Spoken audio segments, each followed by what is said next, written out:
There's a lot of people that need to feed their families. There's a lot of people that need to make money. They were 14, 15, 16 years old. They made a mistake of putting a tattoo where they shouldn't have. They joined the gang that they shouldn't have. Where would these people go?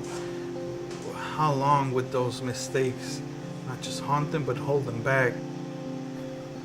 What would they do?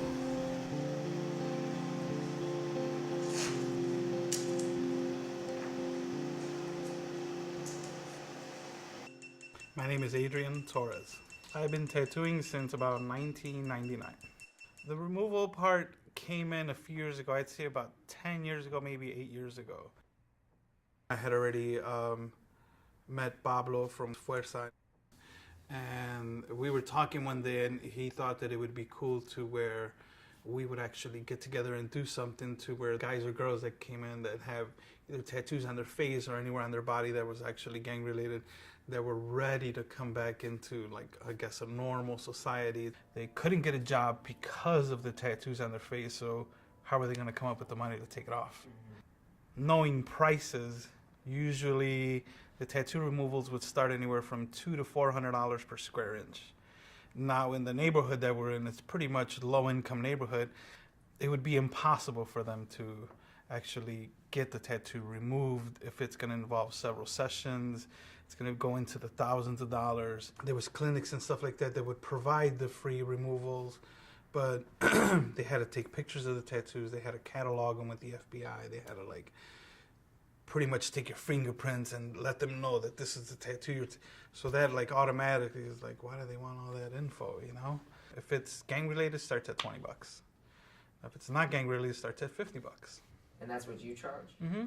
So anybody that would really need a tattoo removed for their safety, for their family safety, for their job welfare, or anything like that, that's when I want to provide the free tattoo removals, and that's the ultimate goal.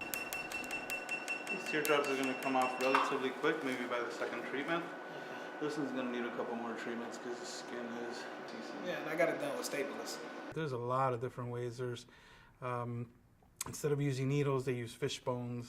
They use guitar string, scratching themselves with sandpaper to form letters, and then rubbing the ink on, burning their skin, and then applying the ink over it. Anything that can actually pierce the skin or tear it up, and then when you apply the ink over it, that's when the ink sticks. When the laser hits it, the electricity set at a really particular frequency breaks the ink apart, makes the pieces of ink much smaller than they are, and then the ink either is dispersed outward by the skin, or some of it is absorbed into the skin, and then the bloodstream carries it away. How many more sessions do you think? Well, like another 2. I see a really good breakup. That's their first question all the time. How many treatments is it going to take? I mean, I've seen customers come in and with one treatment, the ink is completely gone. That means that the ink had a lot of water in it, very low amount of metal. But then I've had tattoos that were fairly light visibly, like you could see it and it was kind of faded, and they needed 10 treatments to take it off. So, To you, what hurts more? Getting a tattoo or getting it removed? That's a good question. Well, when you want it so bad, it's like the pain is, how you say it, it's like a joyful pain. Mm-hmm. They'll take it off, it's like a remorseful pain. So. How bad is it gonna hurt? it's going to hurt pretty bad. Let's go through this. I've been shot 6 times, stabbed 11, so I should be able to take a little bit more pain. There's no way of being prepared for that type of pain. So it's just like, and I always tell them, I'm going to zap you one time just so you could get the warm glow of it, and then you'll let me know if you want me to continue or not.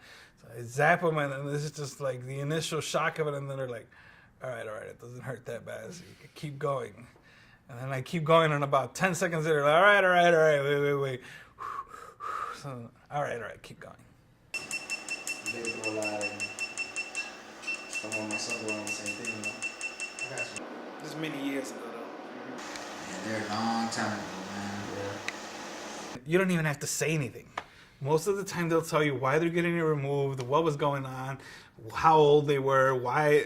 They just tell you. So I guess the level of trust that they're giving me lets them open up about everything else that's minor to that or less than that. There was this guy that I knew that he had like a big crown on his face and big teardrops and stuff like that. And every now and then, even though it was like 4 or 5 years ago, he still stops by. He's still like, oh, how you doing? Thank you very much. He's still really appreciative. And he always tells me he can't imagine how else he would have done it. Like, if you wouldn't have helped me out the way you did, taking off these tattoos, he's like, I don't know where we would be at right now. But I just got to remember what I'm doing. I got to remember why I'm doing it. I'm not trying to be a martyr or anything like that, but it's just, if I can do that for a couple of times and help out a couple people, which I know I've already done, then that's already cool.